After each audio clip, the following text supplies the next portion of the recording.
j'étais hanté. Donc, nous avons tous cette voix dans notre tête, que nous n'aimons pas écouter.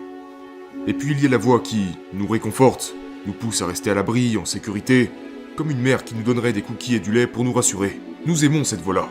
C'est la seule que nous voulons entendre. C'est pourquoi la plupart des gens n'aiment pas m'écouter. Certaines personnes aiment, d'autres pas du tout. Mais la seule chose qui puisse vous changer, c'est d'être dans le réel. Donc en gros, vous savez, j'ai dû trouver le courage de me faire face parce que rien n'était fait. Pendant des années, j'avais cette gentille voix dans ma tête qui me disait « Tu sais quoi ? T'as pas besoin de faire ça. C'est trop de travail. T'as gagné ça. Tu mérites ce repos. » Et c'est cette mentalité qui m'a mené à peser 135 kilos. Obèse, difforme. Pour moi, un loser. À gagner 1000 $ par mois et à faire une tonne d'erreurs. Parce que les erreurs proviennent du côté facile de la vie. C'est en empruntant la voie facile, les chemins les plus confortables, que nous commettons le plus d'erreurs. Tandis que sur la voie difficile, vous ne faites pas beaucoup d'erreurs sur cette voie, parce que ça fait trop mal, vous ne voulez pas les reproduire. Pourrait-on dire, après avoir développé cette qualité presque sadique, que vous appréciez la douleur ? Ce n'est pas que j'aime ça, c'est nécessaire. C'est nécessaire. Donc chaque matin quand je me lève, il n'est pas seulement question de l'entraînement, mais pour moi l'entraînement a été une très grande partie de ma croissance mentale. Donc pour moi, si je ne me défie pas tous les jours, et je le jure devant Dieu, que les gens me croient ou non, je suis passé au-dessus de 130 kilos 2 fois dans ma vie. Une personne qui a fait ça 2 fois dans sa vie n'aime pas beaucoup tout ce qui est cardiovasculaire. Ok ? Donc les gens peuvent penser ce qu'ils veulent dans leur tête. Mais j'ai réalisé quelque chose. Toutes ces choses que je n'aime pas, que je continue de faire, sont les choses qui me permettent de grandir. Et c'est, pour moi, les seules choses qui me permettent de grandir. C'est dans cette zone très inconfortable que repose toute cette croissance. Et je dois la visiter absolument tous les jours. Quand vous dites la visiter tous les jours, quel genre de choses faites-vous quotidiennement pour vous pousser vous-même ? Ok, donc par exemple, aujourd'hui, je me suis levé et je viens juste d'arriver à Londres. Et je ne savais pas où courir ici. C'est vraiment difficile de courir dans cette ville. Donc quelqu'un m'a dit, il me parlait d'une boucle d'1 kilomètre que je pourrais répéter. Et je lui ai dit, tu sais quoi ? Je vais pas faire ça. Donc je suis allé dans une salle de sport et je suis tombé devant cet étrange vélo elliptique. Ce n'était pas un vélo elliptique ordinaire. Il était genre sans aucun dispositif électrique. Il était, oui, ce n'est pas électrique, il faut... Voilà, c'est très difficile. Donc je suis passé à côté de ce truc et j'ai pensé genre, il craint ce vélo. Instinctivement, je me suis dit que j'allais pas en faire. Donc, après m'être entendu dire ça, j'ai pensé, on dirait qu'on va être ici pendant un moment. Donc je suis monté sur ce vélo et j'en ai fait pendant 2h45. Waouh, ouais. Donc, et je ne dis pas de faire ça précisément, mais c'est quelque chose que j'ai fait aujourd'hui. Après avoir entendu mon esprit me dire, tu sais quoi, fais pas ça aujourd'hui. Je me suis dit, écoute, puisque mon esprit vient de m'inciter à ne pas le faire, je l'ai redirigé et j'ai décidé, juste pour avoir eu cette pensée de faible, nous allons monter sur ce truc pendant un certain moment. D'accord. Donc, on pourrait dire que vous punissez une partie de votre esprit en quelque sorte. Punir n'est peut-être pas le bon mot. Je veux que mon esprit sache qui est aux commandes. Parce que, pendant la majeure partie de mes 26 premières années, mon esprit était aux commandes de moi. C'est aussi pour ça que j'ai pris toutes ces horribles décisions. Mais une fois que vous avez pris le contrôle de votre esprit, vous commencez à prendre vos décisions par vous-même, plutôt que de laisser votre esprit les prendre à votre place. Et avez-vous des routines ou des habitudes particulières qui vous aident à faire ça ? Parce que c'est presque comme si on avait cette voix inconsciente, et puis il y a la voix consciente qui entre et qui est capable de dominer cette voix inconsciente. On les a tous. Nous avons tous ces deux voix. Pour moi, l'une de mes routines, c'est que tous les soirs, je fais des étirements.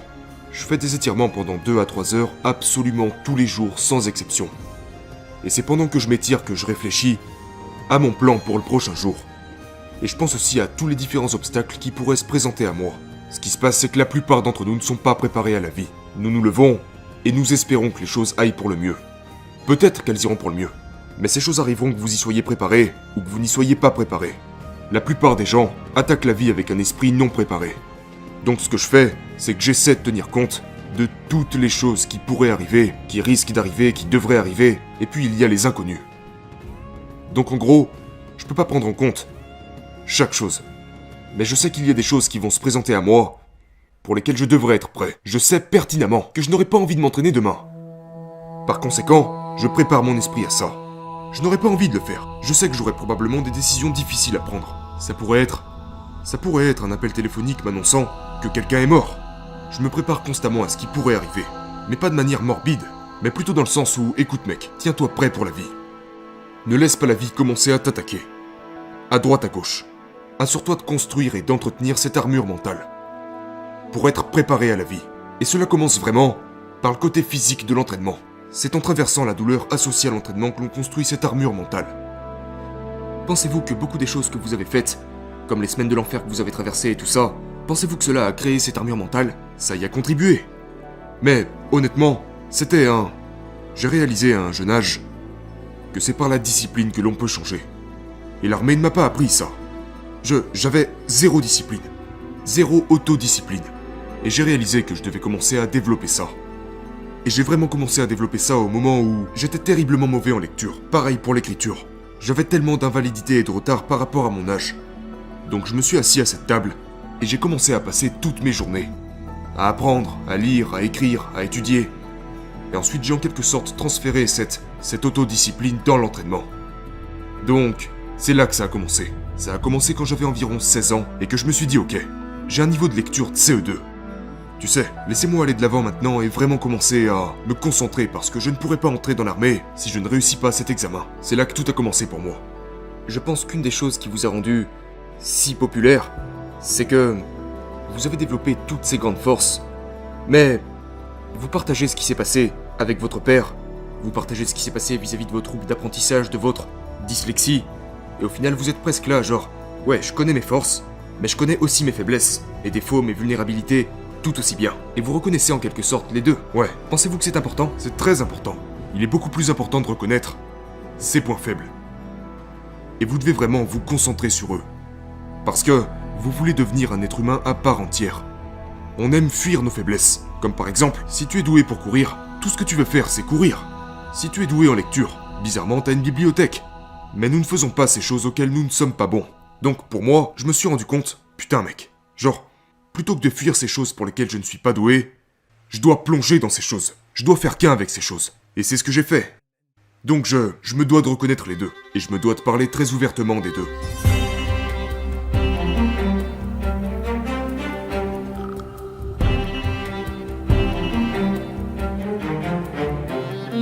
Y a-t-il des jours où vous vous dites « Aujourd'hui, je vais rien faire du tout. Je vais pas aller courir, je vais pas m'étirer. Je ne vais rien faire. » Tous les jours. Il peut y avoir des jours où je me lève avec cette mentalité de victime. Et je suis là genre, tu sais quoi mon gars? Va te faire. Pourquoi est-ce que tu t'entraînes? Je n'ai pas de course à venir. Pourquoi est-ce que tu as cette vie aussi structurée? Pourquoi? Je me dis genre, tu sais quoi? Ça va. On l'a fait. Je prends ma retraite maintenant. J'en ai fini avec cette merde. Et puis je m'assois et je me dis, ok. C'est un processus que j'utilise. Donc tu veux être normal. Donc tu veux juste être comme tous ces gens qui vagabondent dans ce monde, sans connaître le pouvoir qui les habite, qui sont ok avec le fait d'être médiocre. Ça veut dire que tu veux redevenir qui tu étais avant tout ça. Et je suis là genre, va te faire foutre, jamais j'y retournerai. Et vous avez cette conversation avec vous-même tous les jours? Pas tous les jours, tous les mauvais jours. Ces jours-là, je pense à tous ces gens qui errent dans les rues et qui n'ont aucune putain d'idée d'à quel point ils sont talentueux. Maintenant, par talentueux, je n'entends pas un talent donné par Dieu. Je parle d'un talent que vous pouvez aiguiser, sur lequel vous pouvez travailler, un talent que vous devez exploiter. Mais ils sont là sur leur téléphone, sans la moindre idée d'à quel point ils peuvent être forts.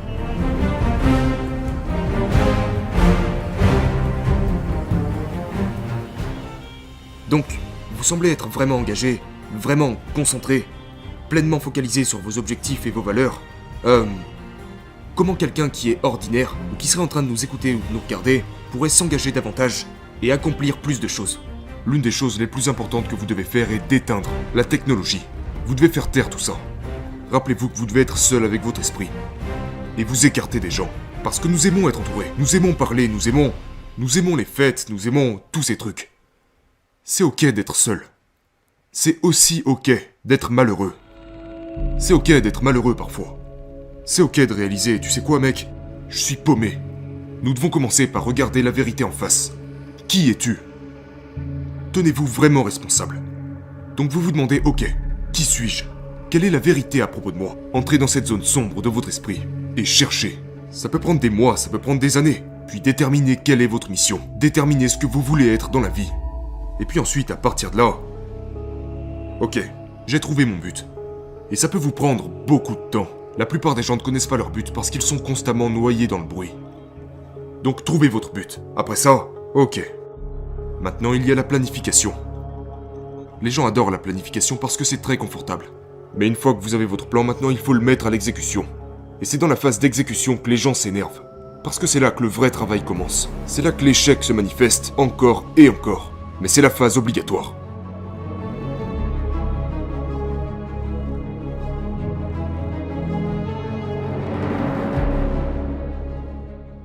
Y a-t-il une partie de ce que vous faites dans vos journées qui n'est consacrée à rien d'autre que profiter, qui n'est pas liée au fait de vaincre les démons ou de surmonter cette mauvaise voie, ne serait-ce que simplement vous asseoir et être fier de tout ce que vous avez accompli jusque-là? Ce qui est drôle à propos de ça, votre fiancé vient de dire c'est peu probable. Oh, ma fiancée est bien placée pour le savoir, mais honnêtement, ce qui est drôle à propos de ça, c'est que les gens peuvent entendre ce que je dis et penser « Mon Dieu, ce gars est tellement obsédé. Il est là à parler de démons, du fait de surmonter des obstacles, le mec fait ça toute sa vie. » C'est vrai. Mais je suis la personne la plus paisible de la planète Terre. Je gagne tous les jours. Tous les jours, je gagne contre la mauvaise voix dans ma tête. Donc je suis en paix avec moi-même. Et tout ce que je peux faire pour m'amuser est toujours relié au fait de progresser. J'aime le sport, j'aime regarder le sport, mais avant tout, j'aime le fait de m'accomplir et de me surpasser tous les jours. Parce que chaque jour est un combat. Chaque jour est un combat contre votre esprit qui vous incite à choisir le chemin avec le moins de résistance. Tous les jours. Mais vous ne devenez pas meilleur en l'écoutant. Vous devenez normal. Et je ne veux pas être normal. Donc si vous deviez définir le bonheur pour vous, peut-être que c'est un peu ce qu'on vient de faire à l'instant, mais si vous deviez définir le bonheur, qu'est-ce que ça serait pour vous? C'est se surmonter soi-même. À tout prix, quel qu'en soit le prix. C'est arriver au point dans votre vie où vous ne vous souciez plus d'être jugé. Où vous pouvez être dans une pièce d'1 million de personnes qui vous détestent toutes, et puis tu rentres, et tu fais comme ça. Pas parce que t'es en colère contre eux, mais parce que tu sais ce que tu vaux, à l'intérieur comme à l'extérieur. Et tu sais que tu t'es envoyé en enfer, pour être là où tu en es aujourd'hui. T'as fait ce que t'as fait. T'as dit ce que t'as dit, mais t'as fait ce que t'as fait. Et c'est, pour moi, tout ce qui compte. Il s'agit de poser les pieds au sol, et de chercher à grandir chaque jour. Et quand vous faites ça, vous en tirez un sentiment que personne ne pourra jamais vous enlever, ou ne serait-ce que appréhender.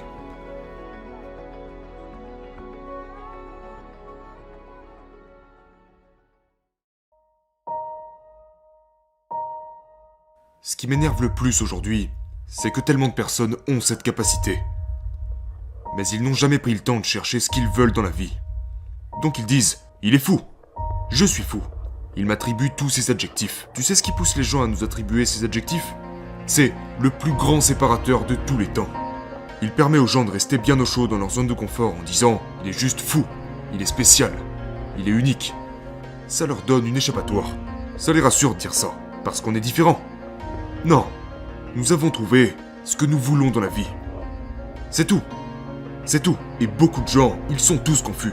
La vie les perturbe, parce qu'ils la rendent perturbante.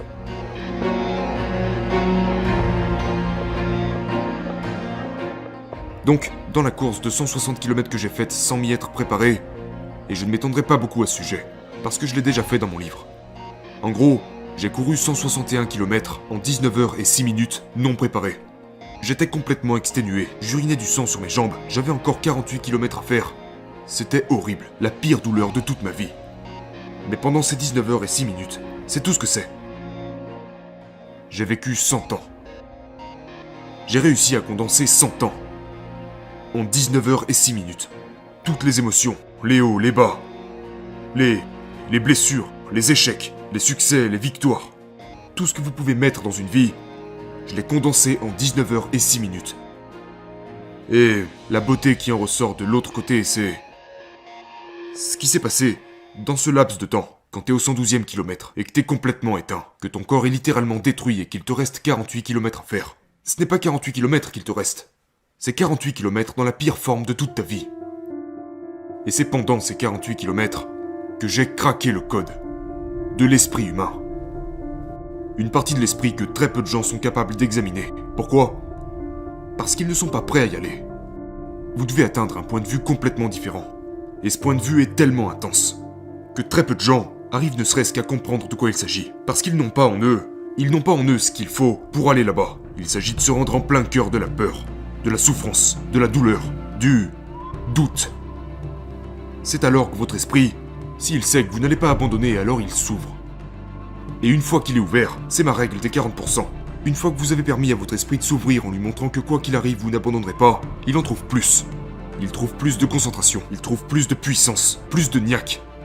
Et c'est ce qui m'a permis de parcourir ces 48 derniers kilomètres. C'est ce qui m'a mené au bout de cette course. Parce que maintenant, chaque cellule de ton corps est pleinement concentrée sur ce qui se trouve en face de toi, et sur le fait de passer au travers. C'est ce que vous trouvez dans ce genre de moments. Mais en dehors de ces moments, vous ne savez pas de quoi vous êtes capable. Parce que vous vivez une vie structurée seulement autour de ce que vous connaissez déjà. Et... pensez-vous que cela vous a changé en tant que personne ? Du fait d'avoir ouvert cette partie de votre esprit, est-ce comme quelque chose que vous avez vu et que vous ne pouvez plus oublier ? Est-ce addictif ? Est-ce quelque chose que vous voulez ? Quelque chose que vous voulez revivre ? Ce n'est pas addictif du tout. Parce que, croyez-moi, vous n'avez pas envie de le vivre. Mais c'est incontestablement quelque chose qui change radicalement le regard que vous portez sur les gens. Parce qu'une fois que tu as vu, ça aurait été différent si j'avais été né avec une cuillère en argent dans la bouche. Si tout m'avait été donné. Et si la vie avait été simple. Mais en sachant d'où je viens et où j'en suis maintenant, juste parce que j'ai été capable d'ouvrir quelques portes de plus, c'est ce qui me déçoit quand je regarde les gens. Tu vois ce que je veux dire ? Donc ce n'est pas que je veux le revivre, mais c'est que je sais que je peux y aller.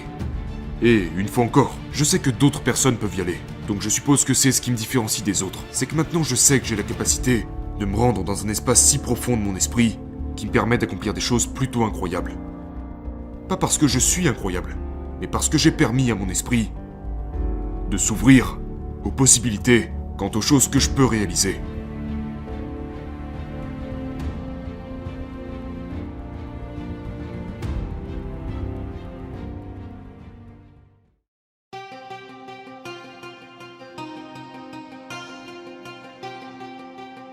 Vous savez, tous ces slogans, tous ces gens qui disent les échecs font partie de la vie, c'est en échouant qu'on apprend. Il m'est arrivé de dire ce genre de truc auparavant, mais la vérité c'est que c'est vraiment un ramassis de conneries. C'est tout ce que c'est. Je vais être honnête avec toi, mec. Ça ne va pas plaire à beaucoup de gens, ça. Non, je suis vraiment fatigué d'entendre tous ces clichés, tous ces... tu sais, genre... posters, toutes ces citations, toute cette merde. Parce que la moitié des gens qui écrivent cette merde ne suivent même pas les conseils dont ils parlent. La moitié des gens qui parlent d'échecs, c'est juste des millionnaires à la con assis dans leur belle maison qui sont bien à l'abri de tout ce dont ils parlent. Donc, c'est juste un truc qui me rend fou.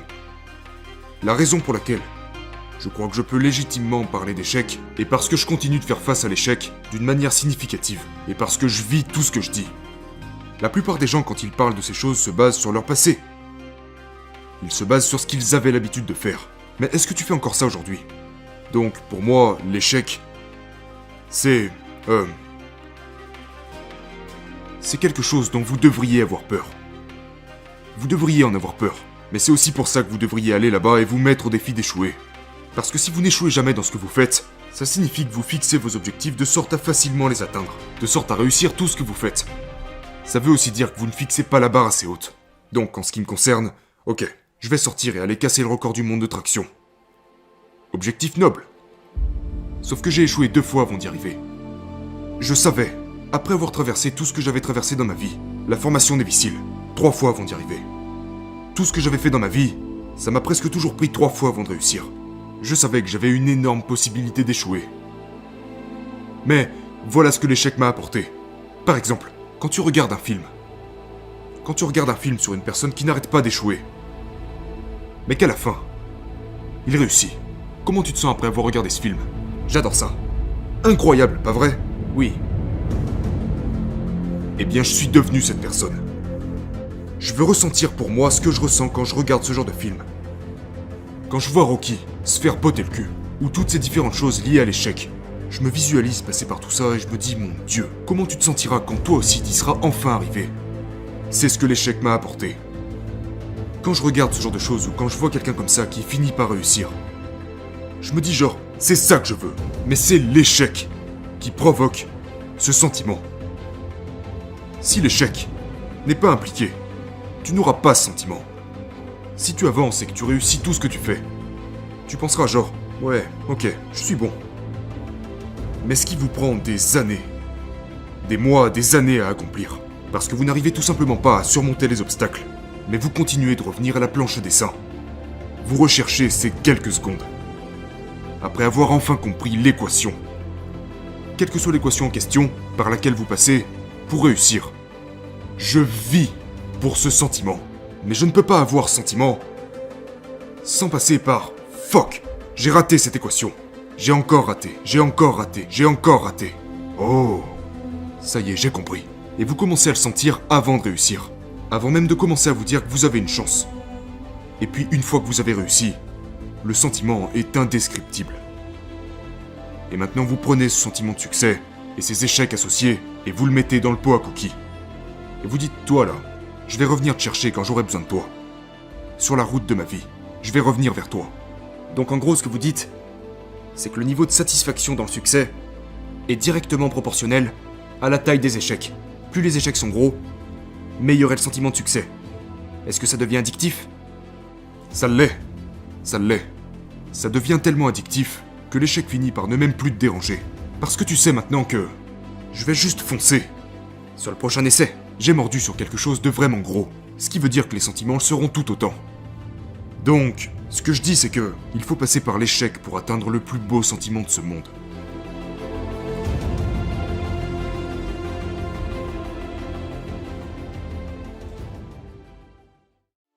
Pensez-vous que la plus grande bataille dans tout ça est de bloquer ce que tout le monde pense de nous ? Oui. La plupart d'entre nous échouons dans la vie parce que nous avons peur de ce que pensent les gens autour de nous. Nous vivons à travers l'opinion que les gens ont de nous. Lorsque j'ai appelé un recruteur pour la première fois dans le but de devenir un imbécile et que je faisais 135 kilos, ce premier recruteur m'a regardé et m'a dit « Mon gars, tu seras pas capable de faire ça. » Ce qu'il faisait, c'est qu'il projetait son énergie sur moi, parce que lui, il savait qu'il serait jamais un putain d'imbécile. Donc beaucoup d'entre nous ne sont rien d'autre que des pessimistes, et tout ce que nous faisons, c'est projeter nos insécurités sur les autres. Et par conséquent, il finit par y avoir un nombre incalculable de personnes négatives qui se baladent sur la planète Terre, qui ont peur de se lancer, parce qu'ils savent qu'ils seront jugés par des gens exactement comme eux. Donc on a peur d'échouer. Pourquoi ? Je te l'ai dit, mec. Prends pas de risques. Détends-toi. Pourquoi t'es si fou, mec ? Pourquoi t'es si obsédé ? Et tous ces trucs font appel à l'esprit d'abandon, comme j'aime l'appeler. L'esprit veut abandonner. L'esprit se fatigue vite. L'esprit pense qu'il mérite. L'esprit est émotionnel. Donc l'un des plus gros obstacles de ce monde, c'est les autres. Pas vous. C'est les autres. Dans votre tête. Et leur regard vous paralyse au point de vous empêcher d'essayer. Et c'est aussi pour ça que vous avez beaucoup parlé dans ce podcast au sujet de se débarrasser du bruit, s'écarter du monde. La solitude est une grande partie de l'équation. Une énorme partie. Parce que j'ai réalisé quand j'ai commencé à me parler à moi-même de la bonne manière, et après m'être complètement déconnecté du monde, waouh, je suis passé de ce gamin de merde qui pensait qu'il était stupide, voué à l'échec, qui bégayait à chaque fois qu'il ouvrait la bouche, à une personne qui est maintenant capable de faire toutes ces choses juste parce qu'il a pris le contrôle de son esprit.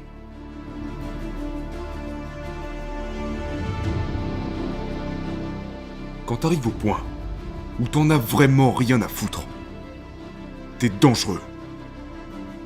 Tu deviens très, très dangereux. Et je ne dis pas ça dans le sens où je m'en fous si je fais ça ou si je le fais pas. Non, quand tu te fous complètement des autres. Et de comment ils te voient. Sur ta façon de marcher, ta façon de parler, ta façon de t'habiller, de ce que tu veux faire de ta vie. Tu sais, en grandissant, je ne voulais pas que qui que ce soit sache que je voulais rejoindre l'armée. Pourquoi ? Parce que certains de mes amis à cette époque, j'avais peur de ce qu'ils penseraient. Tu sais, pourquoi il voudrait rejoindre l'armée celui-là ?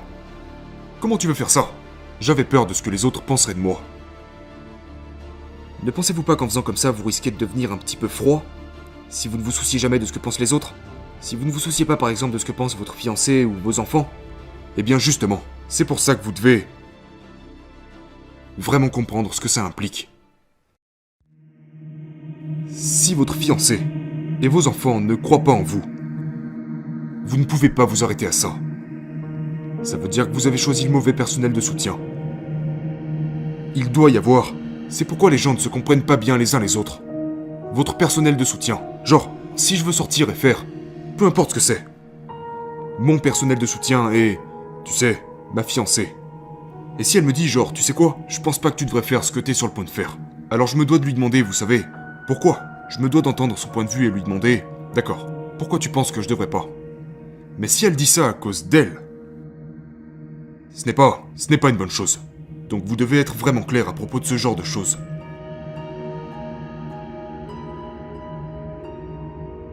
Mon cercle est très petit.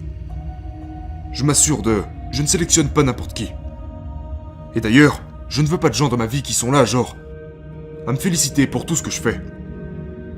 Je ne veux pas des gens qui me félicitent parce que je me lève tôt le matin. Non. Je ne veux pas ça. Je veux des gens qui sont honnêtes avec moi et qui me disent la vérité. Des gens francs.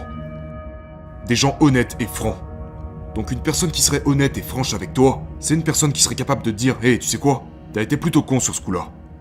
Genre, c'est pas malin ce que t'as fait. » Ou alors, par exemple, « T'as été une merde aujourd'hui. T'as pas fait ce que t'avais à faire. » C'est de ce genre de personnes dont vous avez besoin. Mais la plupart des gens choisissent soigneusement les personnes de leur entourage pour se faire lécher le cul. Vous ne voulez pas ça. Non, vous ne voulez pas ça. Donc vous êtes très sélectif avec les personnes de votre entourage. Je suis sélectif, mais une fois trouvé, vous écoutez ce qu'elles ont à vous dire. Il le faut. Il le faut. Donc le truc avec moi, c'est que je suis ouvert d'esprit avec les bonnes personnes. Mais je ne respecte pas beaucoup de personnes. Parce que comment pourrais-je te respecter? Pas toi personnellement, mais qui que ce soit. Si tu ne cherches pas à grandir chaque putain de jour. Et je ne parle pas de simplement aller à la salle pour s'entraîner. Je parle d'aller là-bas et de vraiment chercher à grandir. Parce que, si tu sais comment je vis ma vie, comment pourrais-je te respecter? Donc tu dois être un putain de travailleur acharné. Tu dois vraiment t'arracher le cul. Seulement là, tu gagneras mon respect. Donc si tu travailles dur tous les jours, maintenant je vais te considérer. Mais si tu es ce genre de personne qui passe leur temps à parler, que tu passes tout ton putain de temps à dire de la merde, allez mon gars, je constate une chose, c'est que tu dis de la merde. Mais si je te vois chaque putain de jour à essayer de devenir meilleur, tous les jours, à faire tout ce que tu peux pour devenir meilleur, tu auras mon attention. Je te respecte maintenant. Et le respect est la première étape.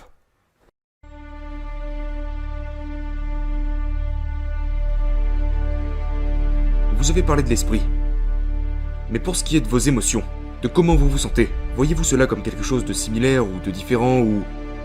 Avez-vous déjà essayé de contrôler ce que vous ressentez, votre façon de réagir aux gens, que ce soit la colère, la jalousie, la haine, ou quoi que ce soit, et... Essayez d'imposer un certain contrôle sur ces choses-là? Ou voyez-vous les émotions comme quelque chose de différent à l'esprit? La jalousie, à 100%. Et vous devez le faire, si vous êtes jaloux à propos de quoi que ce soit. Parce que la jalousie est quelque chose de très mauvais. Pour la colère, c'est quelque chose que j'arrive très bien à gérer maintenant. Toutes ces choses proviennent d'un manque de confiance. Une fois que vous vous sentez bien dans votre peau, toute la colère, pas toute évidemment, nous sommes humains. La jalousie, ces choses commencent vraiment à disparaître. Parce que vous êtes comblé, vous vous sentez bien. Quand vous êtes comblé, vous n'avez plus besoin des autres pour aller bien, parce que vous l'êtes déjà, c'est vrai. La plupart des gens qui ont besoin de respect, ils ont besoin de l'attention des autres, ils ont besoin de l'amour des autres, parce qu'ils sont vides, c'est vrai. Donc ils essaient de se combler à travers les autres. Mais comme personne ne peut vivre à leur place, ils se sentiront toujours vides. C'est ce que j'avais l'habitude de faire. J'avais commencé à mentir, j'avais commencé à devenir quelqu'un de malhonnête, et à faire tout ce que je pouvais pour l'obtenir, pour essayer de me sentir comblé. Mais pour en revenir à ce que tu disais sur les émotions, je suis quelqu'un de très émotionnel. Je suis quelqu'un de passionné. Et c'est dû au fait qu'il m'en a fallu énormément pour devenir qui je suis aujourd'hui. Donc, parfois je peux devenir très émotif. Et cette émotivité peut prendre forme quand je pense à tous les sacrifices que j'ai faits pour être qui je suis aujourd'hui. Est-ce que ça déborde parfois? Est-ce qu'il vous arrive de perdre le contrôle de ça? Ce n'est pas que j'en perds le contrôle, c'est que je lui permets de sortir. Donc, j'ai obtenu ce prix du VFW, appelé le prix de l'américanisme. Et je parlais devant quelque chose comme 5000 vétérans. Et on m'a attribué le prix, j'ai commencé à parler, puis je me suis retourné vers ma mère en parlant d'elle. Et pendant 58 secondes, j'ai juste pleuré. Parce que j'ai eu l'occasion, à ce moment-là, de passer en revue tout ce que j'ai accompli. Et je n'ai même pas essayé de me reprendre pour continuer de prononcer mon discours. Mais c'était un très grand moment de fierté pour moi d'avoir pu réfléchir et penser ok, genre... Je ne dis pas que j'ai gagné le droit de pleurer ou d'être émotif, mais ça m'a fait du bien. De me rappeler et de partager que j'ai littéralement réduit en poussière mon ancienne version de moi-même pour arriver là où j'en suis aujourd'hui. Et c'est comme ça que les larmes ont coulé. I know what it takes to be a combat soldier, and I used to look for courage. I thought courage was a man who won the Medal of Honor. It is.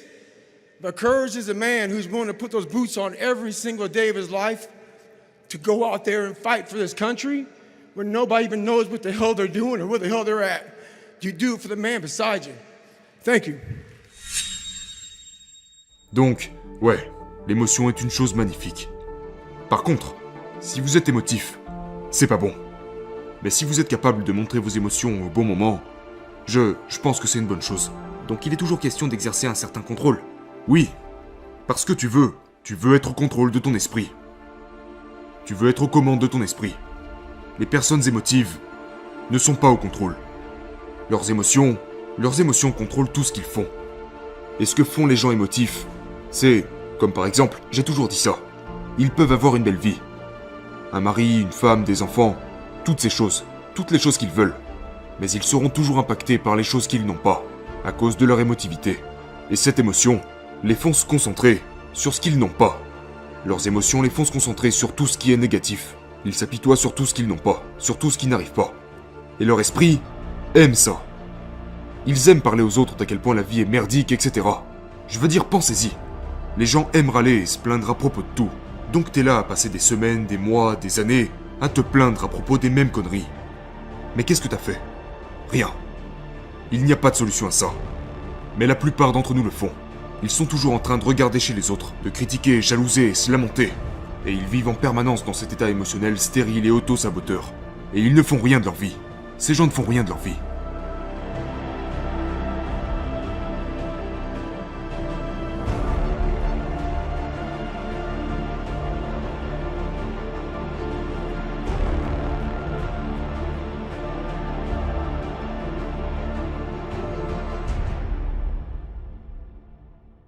Ok, parlons business. Je suis un grand passionné de business. Et évidemment, vous avez très bien commercialisé le vôtre. En faisant beaucoup de podcasts, votre livre et bien sûr vos conférences. Donc, je ne veux pas entrer dans une question en soi, mais pouvez-vous simplement parler à propos de vos intérêts commerciaux et de la manière dont vous avez réussi à faire pivoter votre esprit de ce pourquoi tout le monde vous connaît à un esprit d'entrepreneur. Les gens ne vont pas aimer ce que je vais dire. Oh, je m'en fiche, je veux l'entendre. Je ne l'ai jamais fait pour l'argent. Ça n'a jamais été une question d'argent. Jamais. Tu dois d'abord être authentique. Quelle est ta putain de marque? Parce qu'il y a un paquet de gens qui se lancent dans le business sans savoir ce qu'ils veulent véhiculer. Ils essaient de sauter les étapes. Ils essaient de calquer les autres, d'aller vite et de chercher des raccourcis. Toutes les choses que je dis et toutes les choses que je fais sont des choses qui me sont propres. Et je ne suis pas ici pour essayer de vous prendre un peu de votre argent. Je suis ici pour essayer de vous aider. Quand vous voulez vraiment aider les gens, maintenant vous avez un business. Et ce business est bâti sur le fait que vous cherchez vraiment à aider les gens, à travers un vrai produit. Et le produit que je propose aujourd'hui, c'est moi-même. En fait, c'est simple. Est-ce que tu vis ce que tu dis? Es-tu vraiment qui tu prétends être? Donc quand les gens me regardent, ils peuvent penser, ouais, David Goggins, peut-être que je l'aime pas. Mais tous les jours, je sais que ce gars, tous les jours je me réveille, et je sais qu'il est là-bas en train de faire quelque chose. Je sais que ce gars fait ce qu'il dit. Quand ce mec parle, il dit la vérité, peu importe ce dont il parle. Donc ce que j'ai fait avec mon business, c'est que je l'ai rendu très fidèle à qui je suis en tant que personne. Je ne suis pas quelqu'un d'autre, je n'essaie pas de simuler quelque chose, et je ne suis pas à la recherche de ton putain de fric. Je cherche à t'aider. Et quand les gens voient que tu es là pour les aider, à ce moment tu peux créer une entreprise. Mais les gens peuvent voir à travers les conneries. Les gens peuvent voir à travers les conneries. Et s'ils voient que vous racontez des conneries, votre business est mort. Vous n'êtes plus authentique maintenant. Vous êtes juste une raclure. Les gens peuvent sentir ces choses. Donc parfois dans votre business, vous pouvez ne pas gagner un rond pendant un certain moment. Mais vous devez gagner la confiance des gens. Vous devez proposer un bon produit. Un produit destiné aux gens. Pas pour vous. Vous devez pouvoir vous le dire avec certitude. Et de nos jours, très peu de gens fonctionnent comme ça. Aujourd'hui, la plupart des gens, quand ils essaient de monter un business, ça vaut rien. C'est des imposteurs. Des charlatans. Ils sont vides. Ils veulent gagner de l'argent rapidement. On parle de moi, c'est moi le meilleur, c'est moi le meilleur, c'est moi le meilleur. Si c'est ça votre état d'esprit, votre business est mort. Certaines personnes y arrivent. Mais ils ne tiennent pas longtemps. Ils ne tiennent pas très longtemps. Donc en ce qui me concerne, je reviens de l'enfer. J'ai dû persévérer à travers toutes les difficultés. J'ai été maltraité durant mon enfance. Et tout ce que je veux faire maintenant pour les gens, c'est sortir de la merde tous ceux qui ont été opprimés. Je veux te voir, toi qu'on a toujours traité de perdant. Je veux te voir en train d'écraser tout ce qui se trouve sur ton putain de passage. Voilà en quoi consiste mon business. Que ça rapporte de l'argent ou non. J'en ai rien à foutre.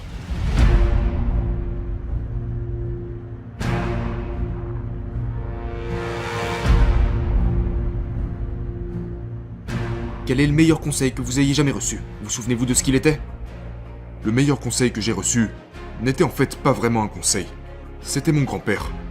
J'étais tout gamin, et j'étais constamment intimidé à l'école et tout ça. Mon grand-père m'a regardé et m'a dit, tu sais quoi? Si ça t'arrive, c'est que tu l'as voulu. À ta façon, baisser la tête. C'est tout ce qu'il a dit. Et aussi réel que ça l'était, ça m'a fait mal. Ce qui se passe, c'est que la plupart d'entre nous cachons de la vérité. On voit des gens tous les jours, des proches, des amis, des membres de notre famille. Nous les voyons se promener, tout le monde les voit. Et personne ne parle de ce qui ne va pas. Tu pourrais avoir pris du poids, être en train de foirer ta vie, mais nous vivons de plus en plus dans un monde de faibles. On ne leur parle pas de ce qui ne va pas. On se contente de les regarder échouer. Pourquoi? Parce que nous ne savons pas quoi dire ou comment le dire. Ou parce qu'on a peur de les blesser. Tu regardes les gens échouer. La meilleure chose que vous puissiez faire pour quelqu'un, c'est d'aller le voir et lui dire « Hey, écoute frérot, t'es en train de devenir une merde là. » Vous n'êtes pas obligé de le dire de cette façon. Mais c'est ce que vous pouvez vouloir dire à quelqu'un, genre « Écoute mec, je t'aime à mort frérot. Mais tu pars en couille. T'as pas... Tu vaux tellement plus que ça mon gars. Et je ne peux tout simplement pas rester là à te regarder échouer. » Donc le meilleur conseil que j'ai jamais reçu était un commentaire négatif de mon grand-père qui disait « Hey, t'as que ce que tu mérites. » Et il ne m'a pas dit ça de manière méchante, il m'a juste parlé honnêtement. Tu permets à ce monde de botter ton putain de cul. Et si tu ne fais pas en sorte que ça s'arrête, ça continuera toujours. Et c'est juste rester avec moi. Ça m'est resté pendant longtemps. Jusqu'à aujourd'hui.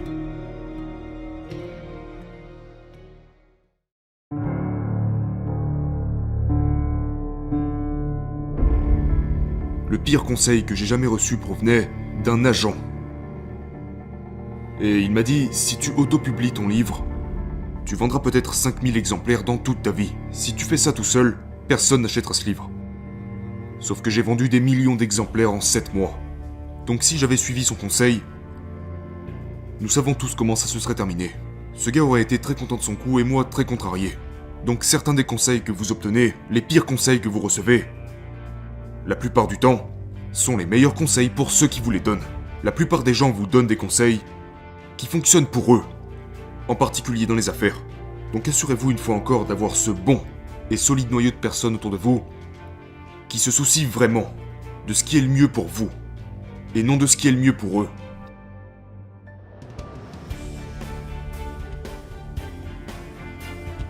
Parlons du livre pendant une minute. Parce que, il a évidemment très bien fonctionné. Pourquoi est-ce que ça a si bien marché?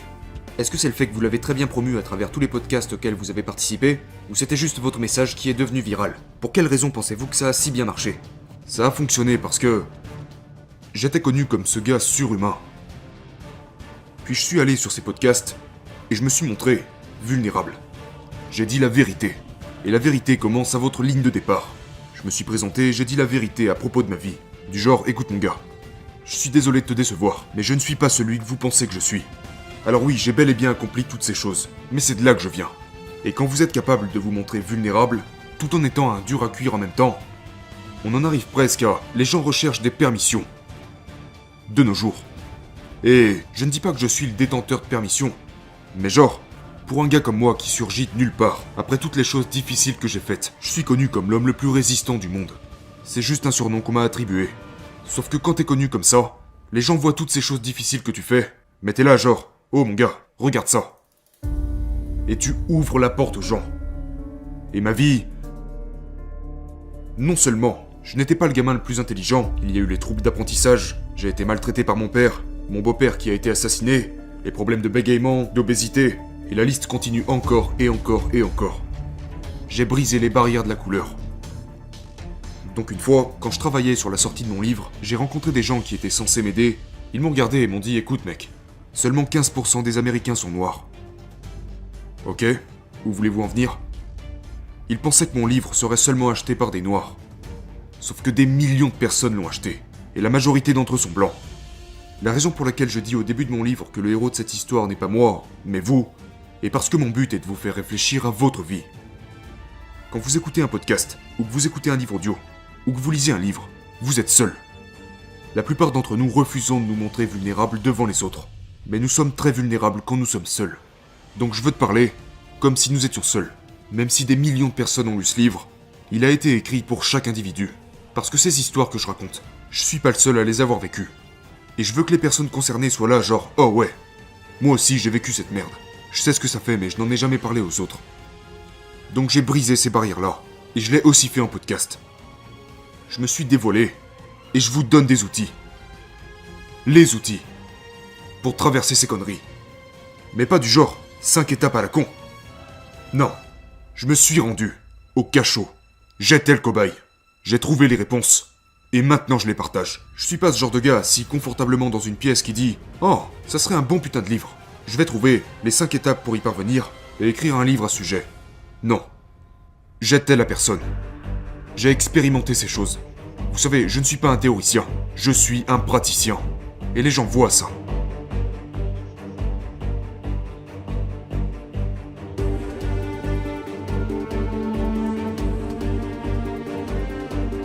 Y a-t-il une chose dans le monde aujourd'hui qui, selon vous, est vraiment mauvaise, que vous aimeriez changer? Oui, cette chose, c'est l'absence totale de ténacité chez les gens de manière générale. Tout le monde ne gagne pas tout le temps. Vous échouerez. Vous connaîtrez des tonnes de défaites. Et vous devez l'accepter. C'est comme ça qu'on grandit. C'est là que se trouve la croissance. Les gens doivent retrouver de cette ténacité. Beaucoup de cette ténacité. Parce que les fondations de ce monde sont construites sur la ténacité. Pas dans le sens où je vais sortir et commencer à faire des pompes, des tractions et des conneries comme ça. Ce n'est pas seulement à propos de ça. La ténacité repose sur la responsabilité. Tu n'as pas toujours raison. Il y a tellement de choses que je pourrais dire à ce sujet. Le monde est devenu très très faible.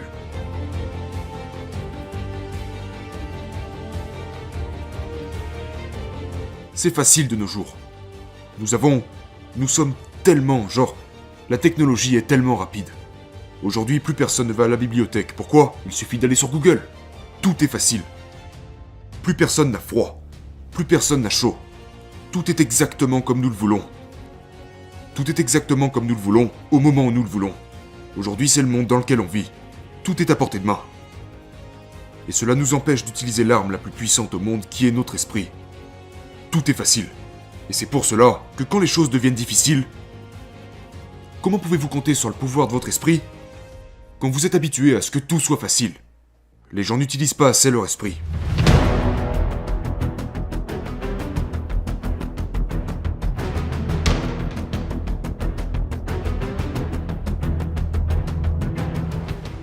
Les hommes et les femmes maintenant sont presque tous les mêmes.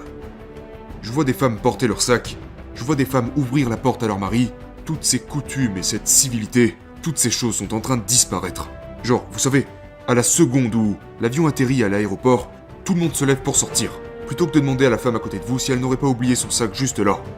C'est toutes ces petites choses, toutes ces petites preuves d'autodiscipline. Les gens sont toujours pressés aujourd'hui. Les gens se précipitent, ils ne tiennent plus la porte par politesse. C'est toutes ces petites choses, toutes ces petites disciplines. Pourquoi tu fais ton lit le matin? Quand j'étais dans l'armée, je n'oublierai jamais ça. Genre, pourquoi est-ce que je dois plier mes t-shirts de cette façon? Pourquoi? Pourquoi dois-je faire ces coins d'hôpital à 45 degrés à l'avant de mon lit chaque putain de matin? Pourquoi est-ce que je fais ça? Sauf que toutes ces petites choses que nous faisons dans la vie entraînent notre esprit à la discipline. Mais toutes ces petites choses ont disparu. Donc c'est la chose qui manque incontestablement aux gens de nos jours, l'autodiscipline.